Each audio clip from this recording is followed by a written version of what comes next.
So glad to see you all today. Glad you found your way into the room, or for those of you who are joining us online today, just awesome to start off 2025 together. Hey, as we jump in today, I want to direct you towards the church app, okay? So if you have the church app, that's probably a good place to follow the notes today.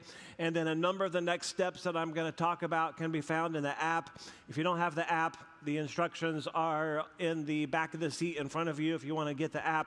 And if you have a Bible, Matthew chapter 13, that's where we're going to go. Hey, those of you who are regular that I recognize, you look amazing today. So I hope you feel that way. Yeah? And if you're here today, you're like, hey, new year, let's establish some new routines. Awesome. So glad you joined us today. If you were with us on Christmas Eve and you've come back, that's fantastic. Thanks for jumping in. Before we really get going, I want to go back to Christmas Eve just for a second and just kind of recap a little bit because it was a lot of fun. I think I have a couple of pictures just to show you if you missed it, but a lot of fun, a lot of excitement. I just snapped that one before we started. Someone actually took this from a food truck, so you kind of get a feel for how many people were there, and we just didn't make it all the way down to the end, but weather was perfect. There was just a lot of moving parts to the whole evening, and it just really went off very smoothly. So shout out to, you can stop right there. Shout out to a lot of our staff and volunteers who really executed. Yeah, it was amazing. And there was a ton of people. I love this picture because literally in the place where we go weekly for Friday Night Lights, we got to proclaim that Jesus is the light of the world. So I just thought that was really amazing. And I don't know, that was my highlight. Not because it's me, but because of what was happening right there. But anyway, yeah, seems like something we should probably try to do again in the future. I wouldn't write that down for this year, but you know, you never know. But just gave me a lot to be grateful for at the end of the year. And so stop right there because some of you may have saw this on Facebook or so, but you know, for us, we have 3 kids and 2 grandkids and then a third one on the way. And so most everybody works in church. And so we work right up until Christmas. And then we tend to get together after Christmas. So we do New Year's stuff, but everybody came and stayed with us for 4 or 5 days. And they wanted to watch service last Sunday, and so at least 2 people were mesmerized by what I was saying right there.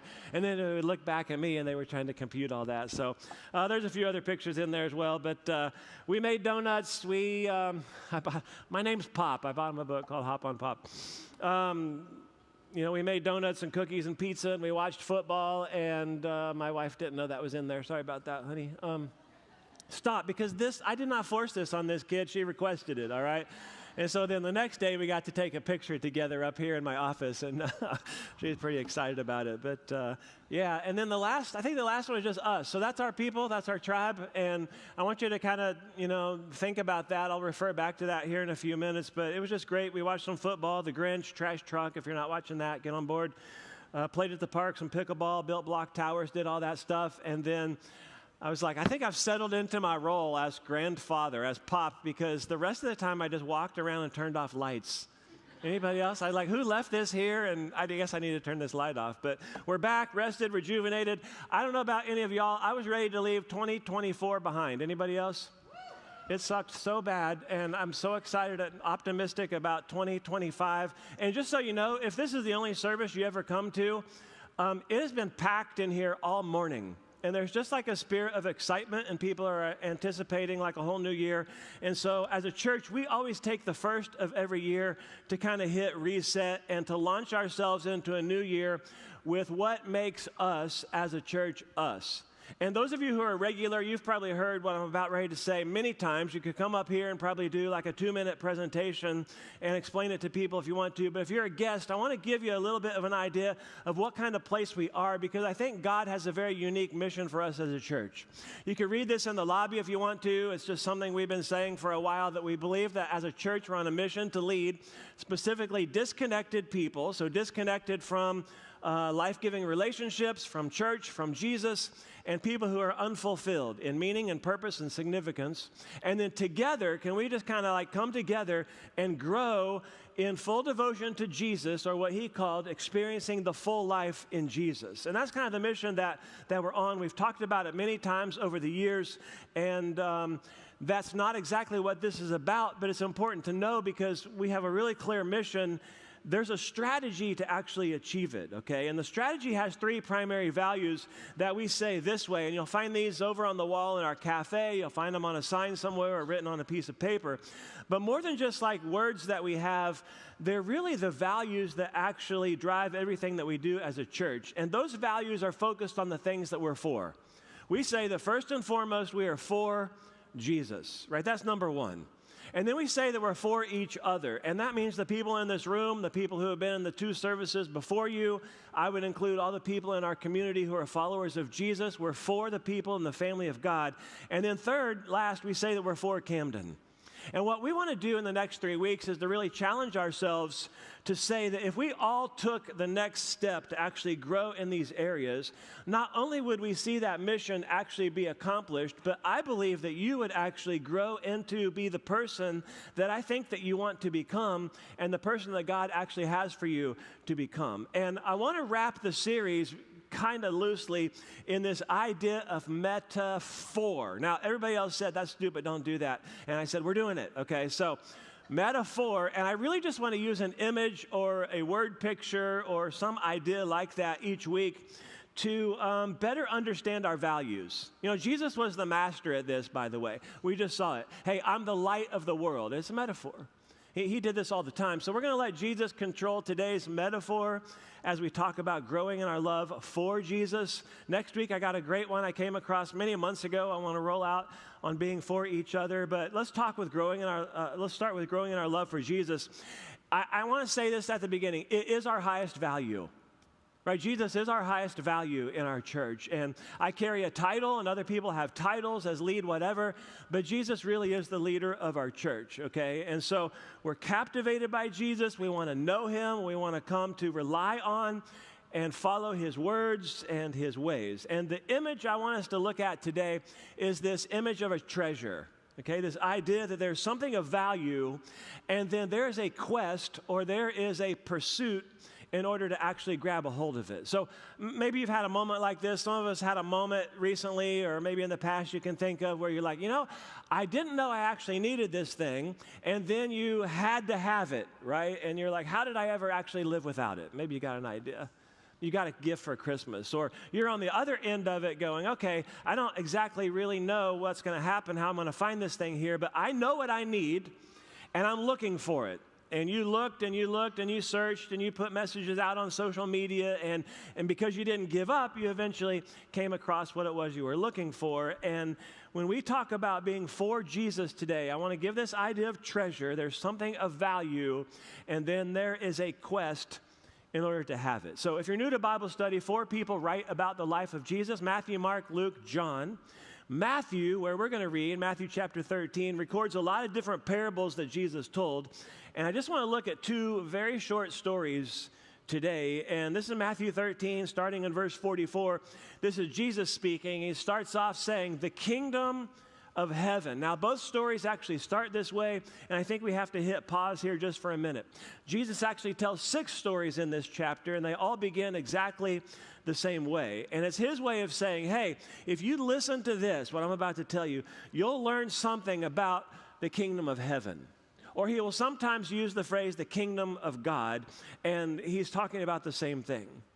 Now, when Jesus talks about the kingdom, he has several ideas in mind, right? A lot of us hear kingdom of heaven or something like that, and we're like, oh, heaven, right? He's just talking about heaven, the kingdom of God, but it's also earth.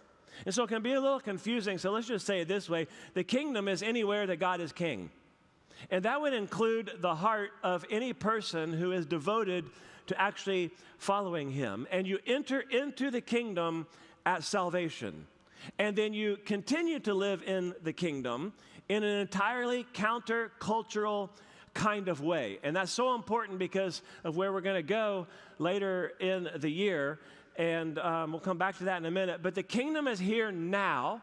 And then there's also this part where it's not yet. So the kingdom is about life with God through Jesus, where we are then experiencing what Jesus called and what we call the full life.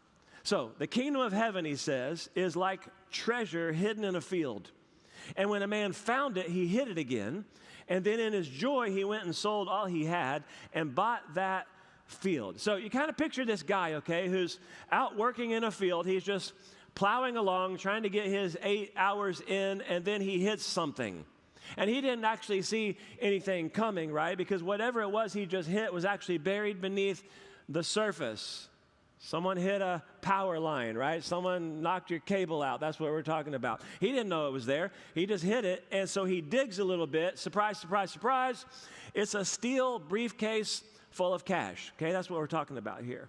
Now, that's not terribly uncommon in Jesus' time because there were no banks. People would hide this stuff all the time. You're in an area that's constantly at war. People want to bury stuff and put it in a safe place so it's not going to be taken. And the only way you're actually going to lose this is, if you die and then someone comes along and finds it, right? At least they thought it was still hidden. Now, there's a law that says, should this man try to claim this treasure while he's working, that he would actually have to hand it over to, it would actually belong to his boss. So maybe that's why he makes the quick decision that he does. Before anyone sees him, he goes and he hides it again so that it's safe, and then he buys himself some time to actually try to figure out how he's going to purchase this field. Now, apparently you would actually assume, right, that the amount of the treasure is going to be worth more to him than the cost of the land, meaning whatever it's going to cost is a trade that he's willing to make. Now, if you come across something like this while you're working, how many of you go, man, I'm going to have a hard time finishing out the day, right? You're like, I'm just going to say, I'm out of here. Here's my notice, and, forget y'all, and I'm probably going to be your boss next week. So everybody think about that. He's so excited, okay, because everything about his life is about to change, and it's going to get better in his mind because of the decisions he's making. So you got to picture this guy who goes home, he retells the entire story to his wife, he puts his car on eBay, we drop a for sale sign in the yard, put everything else you own on Facebook Marketplace, and you start an unnamed GoFundMe, right? We got to pay for this thing. Next thing you know, he's down at the bank, we're signing papers, and he's the proud owner of a field of dirt. When you think about it, okay, everybody in his life probably goes, dude, what are you doing? That's so ridiculous. Except, okay, the treasure in his mind is so life-changing and valuable, he's going to gladly rearrange his entire life to possess it. Now, Jesus doesn't very often explain these stories that he tells, so he just rolls right into story number 2 in verse 45. He says, again, the kingdom of heaven. So I love it because Jesus is always going, hey, this thing I'm trying to describe to you, this is like that. He goes, it's like a merchant looking for fine pearls. And when he found one of great value, he went away, sold everything he had, and he bought it. So a little bit different than the first story. Now we have a guy who's literally a treasure hunter. Like that's his job. He's consciously out there searching for the big one. Okay, he's Ben Gates in National Treasure. He's out there hunting for the very best pearls he can find. And the people listening to the story would go, oh, nice, yeah, because to them that was like the greatest thing they knew of. That's the finest gem they're aware of. And just like the worker guy beforehand, when he found it, there's something that goes off in his mind that's go, okay, this can transform everything about my life if I can just get it. So maybe he says to the guy, hey, listen, put that on layaway, just hold that for me, save it, I'll be back to get it later. Goes home, has a conversation with his family, right? They have an estate sale, something like that. They put together as much as they possibly can, and he goes and buys this. Again, probably seems crazy to absolutely everybody else in his life, but it's a trade that he's actually willing to make because of the value it's going to actually bring to his life. Now, keep in mind, okay, we're talking about the kingdom, which is this really big, overarching idea. Sometimes it's hard to grasp that Jesus is presenting here. So for our purposes, just in the next few minutes, okay, I want to try to steer our thoughts towards thinking of the treasure as Jesus himself, if I could. And when you start thinking about growing in your love for Jesus, it starts with, first and foremost, finding Jesus. Okay? Some of you who are super Bible scholars, you might want to debate me on that and say, well, actually, doesn't God or Jesus find us? And we could have a wonderful conversation about that. You would have to buy me at least coffee or another meal, but we could do it. I just want to use these two stories today to talk about two different ways that we find the kingdom or Jesus. And some of us, like the first man, we accidentally stumbled upon Jesus. I mean, this is literally how it worked for some of you, right? You moved to the area, and then your neighbors came over, and they said, hey, why don't you come to church with us? And it'll be really great for your kids. Why don't you bring them with you? And you weren't looking for a church, let alone Jesus. But then you came, and you gave it a shot, and you stuck with it, and you found something you didn't even know was missing or needed in your life. Some of us, we showed up for an event, right? Men's event, a women's event, a marriage thing, as a kids or teenagers, Mother's Day out, preschool, hey, free childcare, and you showed up for whatever it was, and you weren't looking for anything, it was just, you stumbled upon him, right? This happens to people before. They're scrolling Facebook right now, and the church service popped up because somebody shared it. And they weren't trying to go to church, but they just started watching, and we've literally had people who watched one of our services earlier in the day and then find their way into the room later in the day. Accidentally, they just stumbled upon it, right? Or I bet some of us have actually been in a real crisis in our life before, and things were falling apart, and it was the time when you were actually open to something. You were a little bit raw, and God was there for you, and it just happened, right? I mean, you weren't looking. You didn't expect it. You accidentally stumbled into a relationship with Jesus. Many of us, by the way, we went away from Jesus or faith for a while, and that's how you came back, isn't it? You're like, okay, I didn't think I was ever going to come back to faith or Jesus, and I just accidentally stumbled upon him. Which means, and this is amazing to me, some of us or some of our friends will, in the future, come to Jesus this way. Not because they're looking, right, but because they accidentally will stumble upon it.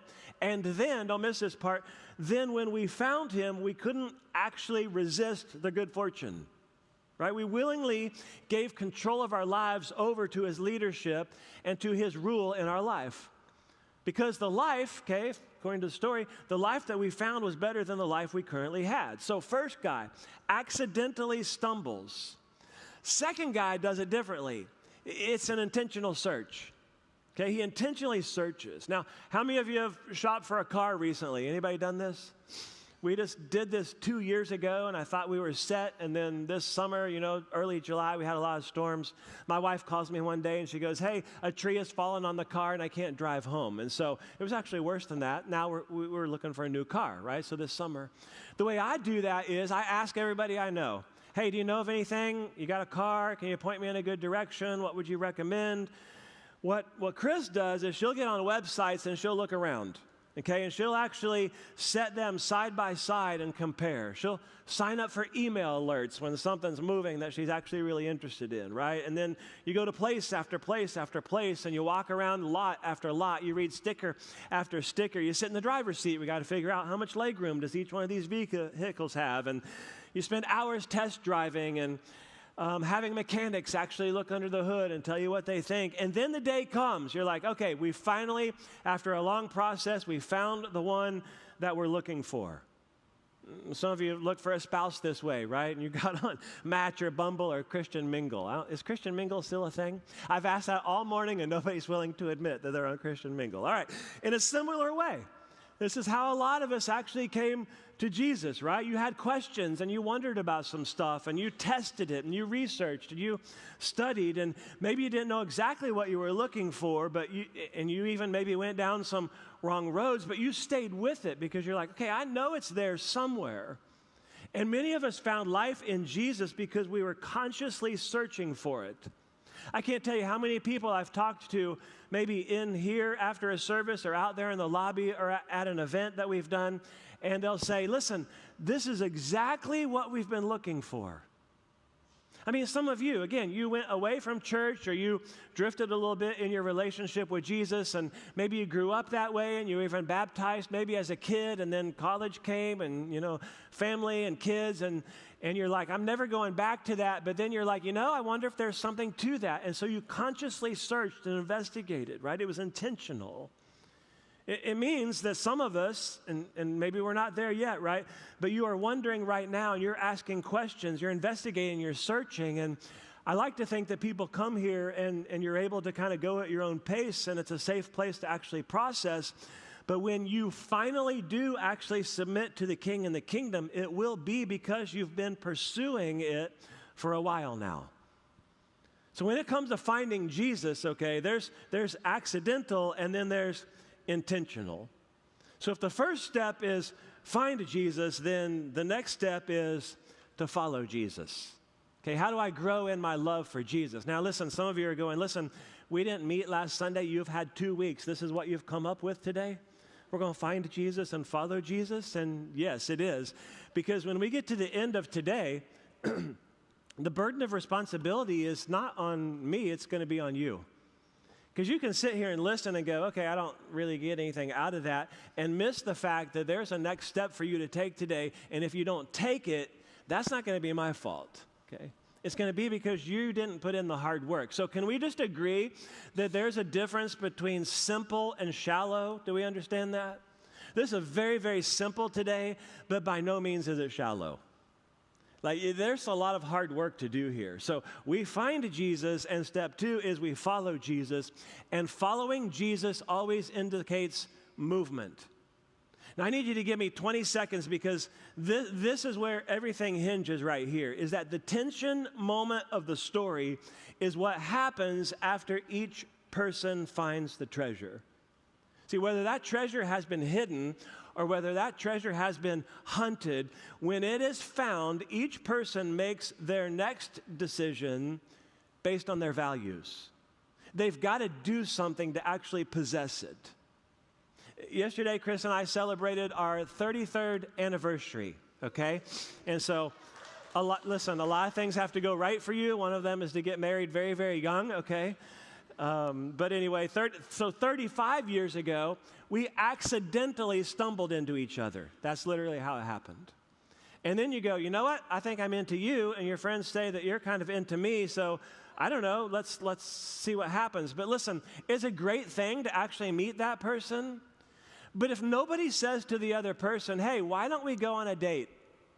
And nobody then goes, you know what, why don't we do a second date? Or why don't we actually get to know each other and hear each other's story a little bit? That's great. Listen, we don't have an anniversary yesterday to say 33 years ago we stood in front of people unless somebody said, do you want to stand in front of people? Hey, I want to stand in front of people and say, I do to you, and I don't care who knows it, and I'm willing to tell everybody. But listen, and that was great too. But listen, if nobody keeps growing, if nobody keeps learning, if nobody keeps forgiving or loving or pursuing, and I'll just hit pause here because I hadn't planned on any of this today, but I've given it to every service. You don't want to miss it, do you? Okay, great, you're getting it. This is a little bit marriage tip, and this specifically for the men in our room who are married. I know there was this big deal, like when you were chasing her, and you were charming. You were amazing. There was a time when she was like, man, who is this guy? How did I get so lucky? And you put your best foot forward, and then you captured the prize. And a lot of us stopped chasing, and we stopped pursuing. And we're like, nope, conquest over. But listen, if nobody keeps loving and forgiving and learning and understanding and pursuing and going on a quest after that person, we're not going to see number 34, and we certainly don't get the picture that I showed you earlier. I know for many of you, you've been in church for years, we think this is just a given. You know, like, of course I want that to be true. We think that just following Jesus just naturally happens without any effort whatsoever.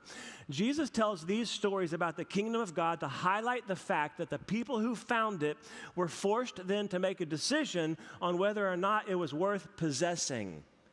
Meaning, is it worth it to rearrange some things in my life in order to have it? And then they gave everything they had to get it. Finding is great, okay? But it doesn't really change anything if you're not willing to rearrange your life in some part around possessing it. So I want to hit pause for a second. I want you to hear a story today, okay? I want you to hear my friend Dave's story today because it so beautifully bridges finding and following. Check this out. Hey, Christ Church family. My name is Dave, and I am a follower of Christ. By the time I was like a young teenager, I'd already started to get into a little bit of trouble. From that point on, I kind of just floated around in complete and total darkness. somehow graduated high school, made it to college. I flunked out my first year of college because I started using heroin. You know, experimentation with drugs and alcohol really turned into like a full-fledged addiction for me. I found myself, you know, homeless, living on the side of the street, in and out of rehabs, being in and out of jail and prison more times than I can actually care to count. The first time I ever was introduced to Christ was actually inside of a jail in South Florida. You know, the funny paradox of the whole situation is when I left there, I probably felt like freer than I ever had, and I was still in jail. And I prayed to God, whatever's in your will for me, help me to accept that. Whether it's to go home or to do this time, just please give me some guidance here. The next day, they called my name and told me to pack up my stuff, and I didn't understand what was going on. And they told me I was going home, and I was like, wait, what? Like, I did this crime. Like, what do you mean I'm going home? I'm not supposed to leave. About a week after I got released, I found myself going from South Florida, and then I was homeless on the streets of Philly.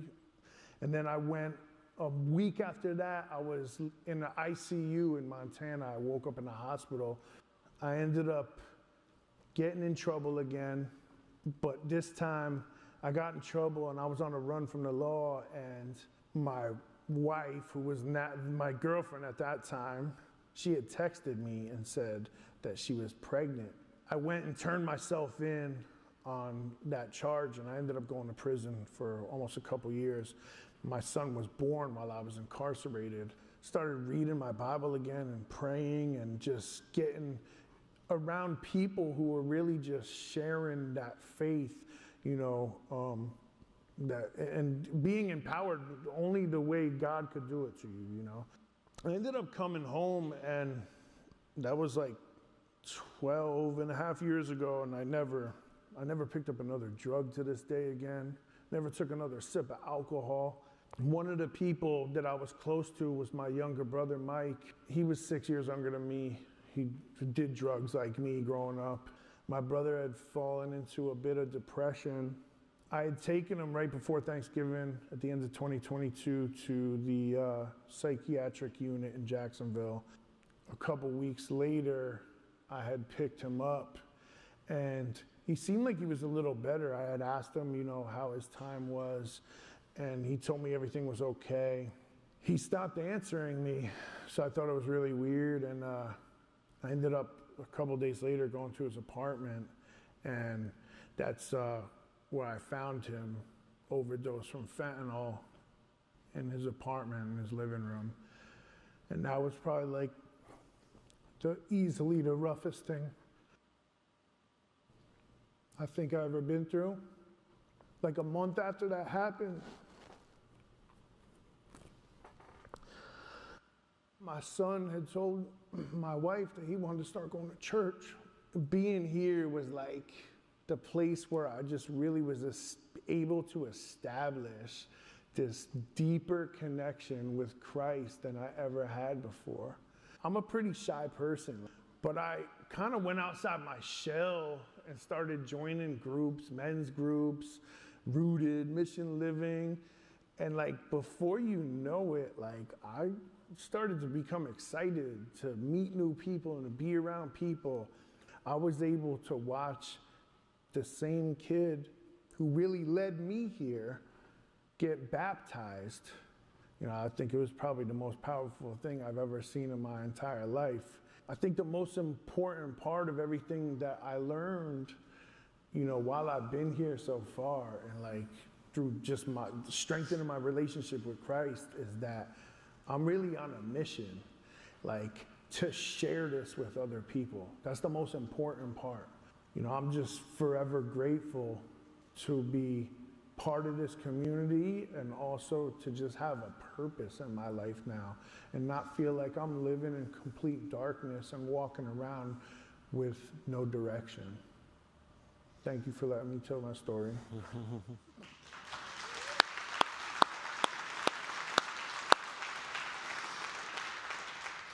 Oh man, I love so many things about that story. And, there's accidental finding, there's intentional pursuit, there's just a whole series of next steps. And I just love the idea that Dave's on a pursuit. Thanks for sharing that. What you're probably going is, well, what are you asking me to do? Okay, well, here's what I'm asking you to do, okay, is what is the next step that you can take to grow in your love for Jesus? That's it. That's all I'm asking you to do today. And I know that, a lot of us were never, depending on how you grew up, probably given permission to follow Jesus one step at a time. I know for me it was like, oh, you were baptized, where would you like to be a missionary? And I mean, maybe that's the call for some of you, but not necessarily all of us. So maybe there's just a next step. So how do I know more of what Jesus said and taught so I can do what Jesus did and love like Jesus loved and value the things that Jesus valued? So what's the step that you can take? And I want to just kind of route us two ways. One I would call pathway next steps, okay? And that's where the app is your friend, okay? Pathway next steps. You say, well, what do you mean? Well, a few years back, a lot of our leadership got together and we actually designed a series of next steps that you can actually take, and so that it's possible to then have the next one in front of you, okay? And so I believe that if you were to follow the pathway we've laid out, that somewhere along that pathway, 100%, you're going to grow in your love for Jesus. David referred to a number of those next steps. I'll hit on it really quickly. Like if you're a guest today, your next step is to come back next week, right? You think you can handle that? That's your next step. Come back and go, okay, I'm interested, I'm learning. Is this my place? That kind of thing. But you got to make sure that you connect with someone in our guest services at one of the entrances or fill out the online connection card, because when we get your information, then it actually puts you into communication loop that will invite you to your next step. Okay, so that's really important. And then after the service is over, maybe stop at one of those exits on your way out, just meet somebody, and they will tell you, if they haven't already, hey, your next step is to come to VIP lunch, which just so happens to be next Sunday. You can come to lunch, and if you're like, I don't know, what am I getting into? Just lunch, that's it. Have a conversation with our staff. At lunch, we're going to say, hey, your next step is to come to partnership, which is a class where we talk about the mission of our church. We drill down a little bit more on our values and the steps that you can take. And right now, it's like, okay, could you just simply take the next step that's in front of you? And what happens is, one step at a time, you end up starting to rearrange your life around following Jesus. And then, Dave mentioned a bunch of things about groups. Like the next step for a whole bunch of us is going to be to step into a group.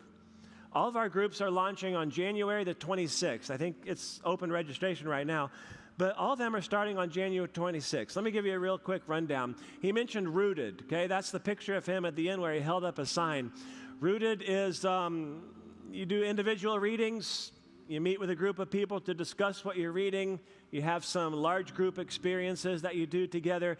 But Rooted, it hits on so many different things, right? Knowing God and prayer and money and serving and figuring out what your mission is. And if you're new to church, if you're new to our church, if you're new to groups, then Rooted is probably the place for you. If you've been through Rooted, then I think you should step into a message-based group, which is what we teach here on Sunday, which is one-way communication, which it's good and it's helpful and it's beneficial. But in message-based group, you get to sit around with other people and you talk about it. And you're like, okay, I don't like that.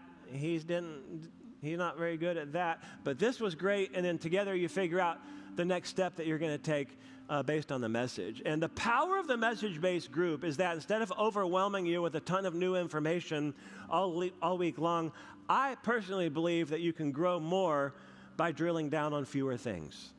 And then financial peace. Okay, we mentioned this if you were with us back in the fall in November. We did a generosity series. Financial peace is actually going to be starting at the same time. So all these groups are roughly about 10 weeks long, so they run the same amount of time. We're all in group for the same amount of time.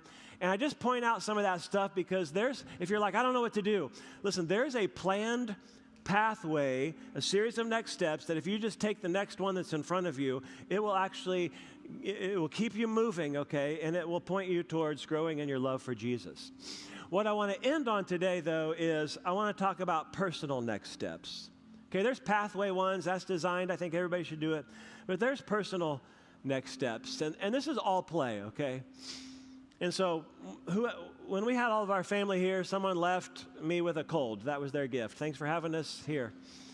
And so I just had some peace and quiet after everybody left, and I've sat on the couch a lot and just had some time to go, man, what's God laying on my heart for us as a church in 2025? And you're going to be disappointed with this one too, because I had a lot of time to come up with it. But, you know, what is the one prayer or dream or desire or goal for us collectively as a church? And it would just be that we simply choose to follow Jesus. I know that sounds so simple, but just to choose to follow him. And I think I can give you a near guarantee that if each of us was to ask 2 questions, okay, we're going to discover our next step in following Jesus. And so this applies to whether you're just reading the Bible on your own, whether you're sitting in a group with other people, whether you're out there right now just engaging in a moment like this. I've laid this out there before. We've talked about it in more detail. I'm going to keep doing it for as long as I can, because if you answer them, you'll be pursuing on a quest with Jesus. Question number 1, what's Jesus saying? Okay, what is Jesus saying? So, listen, you have got to get a source of truth in your life. And where are you going to get that? You know, Jesus said, he goes, I am the truth. And then he said, every time I open my mouth and talk, I'm telling you the truth. I mean, whoever gets up here on this stage, or you sit in a small group and we open up the Bible, we're saying, listen, this right here, it's true. And so we have to decide if we're going to trust what Jesus says is true. And if so, then we need to know the kinds of things that Jesus taught and how he lived. And the question some of us are going to have to wrestle with is, are you actually open to the possibility that truth could be different than what you thought it might be or even hoped it would be? So you simply cannot follow Jesus if you don't know what he said or what he did. So you're going to have to be exposed to the Scriptures. Okay, you're going to have to be exposed to the Scriptures. You're going to have to read them. You're going to have to listen to them. I was talking to somebody before our first service today, and they just finished reading the Bible in the year. It took them all year, and they did it. And that's an amazing accomplishment. And you're like, I could never do that. Actually, you probably could if you do the math. If you read for 15 minutes or less every day, by the end of this year, you could read the entire Bible. I'm trying something different this year. I'm going much faster, so I'm listening. And so if you see me at the gym in my disguise, which is, you know, hat down, AirPods in, and you're like, man, I wonder what awesome music he's listening to be so physically fit. Nothing. I'm listening to a dude read the Bible, okay? And in 30 to 45 minutes, I'm cruising along. So somehow you gotta get some truth in your life. And so what is Jesus saying? Question 2, what am I going to do? So the question is not, okay, do I like what Jesus is saying, or does it actually even make sense? The question for every person to answer is, okay, what am I actually going to do with the truth that I'm hearing? And I think it's true for absolutely everything that we teach around here when it comes to the Bible. You should read it, yes. You should memorize it, yes. Should you study it, yes. But if it doesn't cause you to do anything different, or you don't adjust your life or lay what you think alongside of what Jesus says, and then daily say, okay, today I will align my life with your words, if that doesn't happen, you cannot move forward into a better life. And listen, what Jesus says, much of it, probably all of it, let's be honest, doesn't really jive with our culture. It doesn't always make sense in our minds, and we don't always see it clearly, and we don't always agree with it. But am I willing to trust that what Jesus says is true, and if I step towards it, it will actually lead me to a better life? Because I think it's probably true for every single one of us that's been here this morning, is that we're probably one obedient next step away from loving Jesus more. That's just the way it works, right? And so you just imagine if all of us had those 2 questions in our heart and on our mind this year. Okay, what is Jesus saying, and what am I going to do? It means that this year would be the year for many of us where we choose to actually follow Jesus for the very first time. Right? If you were exposed to the truth, okay, and you were to actually settle it, hey, is Jesus the way? Is true life found in Jesus? Is Jesus the only one who can connect me back into a relationship with God the Father? Is Jesus really necessary as a sacrifice for my sin? I think those sound like pretty important questions to answer, don't they? Listen, you probably don't actually need more information this year. Some of you need confirmation, right? I get this one all the time. If I just had a sign. Okay, here's your sign. You should follow Jesus this year, okay? And some of you need to make this intentional pursuit this year, and some of you actually stumbled upon him in the last year, which means for some of you, those answers will lead you to your next step, which is baptism. We baptized 2 people last service. I think there's 2 people being baptized this service. You know, this tank is up here almost every week, and almost every week it's clean and warm, which means it's available to you, okay? But when we find Jesus and begin to follow Jesus, we should demonstrate that decision publicly in baptism. We baptize people by immersion. I just think it's the very best representation that I am giving full and complete self over to Jesus, and it certainly depicts, I think, the best idea of a death and a burial of resurrection like Jesus, to whom we're committing our life. It's a huge moment of trust. I told someone earlier, I tell people all the time, I'll probably tell these people, hey, listen, I'm going to take you under the water. Let me do that. I promise to bring you out, right? There's this really big moment of trust when that happens, but we're making this statement, okay, I'm going to surrender my life to the leadership of Jesus. I'm all in. I want people to know. You know, at the end of 2023, just that year alone, 108 people had chosen to take a step of baptism. And so when I started this January of 24, I was like, man, that was amazing. I bet we'll never see that again. And then at the end of last year, 101 people had taken a step to be baptized. And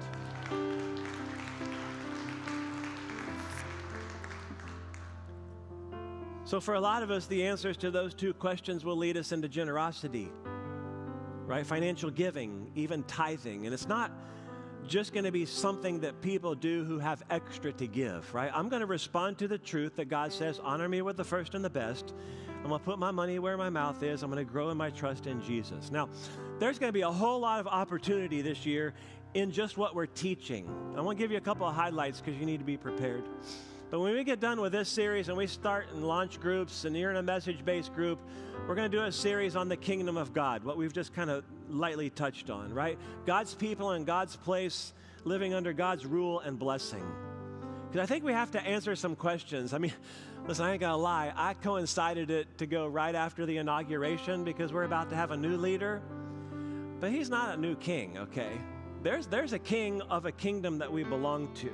And so are we going to be living under and building my kingdom or God's kingdom? So we need to know what that is. And because if he's the king, then it's his rules, right? So what kind of king is he? Who are the citizens? How do we actually advance the kingdom? And then Easter, okay? And then after Easter, you know, last year we kind of did something that we hadn't been done in a long time, and we did a whole series on mental health. And this year I was like, okay, what is that issue that we really need to drill down on? And so we're going to do a whole series after Easter just on sexuality. Who's excited? You're like, I don't know. What are you going to say? Listen, most of us when I was in 5th grade, I took the waiver home. My parents signed it. I went through the classes. I watched the videos. I heard the talks about the parts and how they work. And yet, most of us probably never got any kind of insight into how it all works emotionally and spiritually. So how do we actually take away, not actually add to the guilt and shame that some of us maybe have or feel, while we're also holding on to this really, really high calling to live godly and different as citizens of a different kingdom? So we're going to talk about gender. We're going to talk about sex. How we have been doing it isn't working, okay?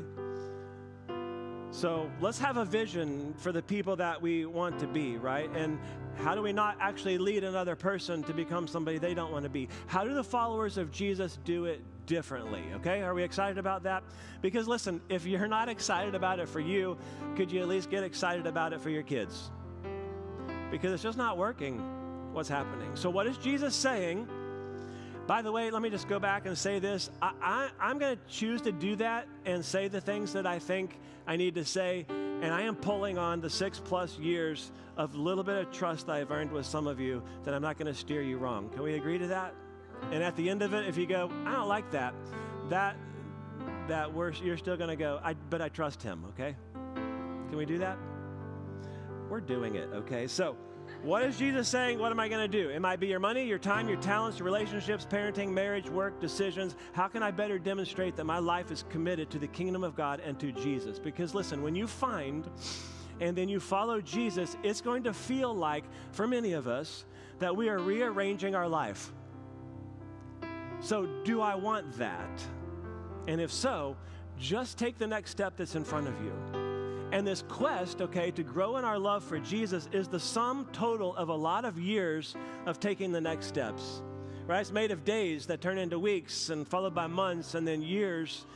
And the key to seeing it become a reality is to daily ask yourself, okay, what step can I take today?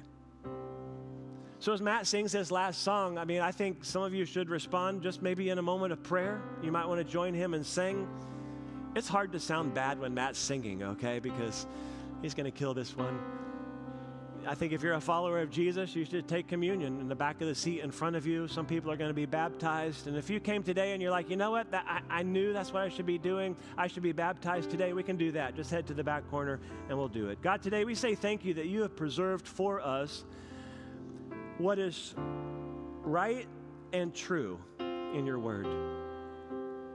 God, I pray today that with whatever percentage of commitment we can make, that we would say, okay, I'm going to take the next step in my relationship with Jesus. And God, I believe that you will honor that you will show us that your way is better.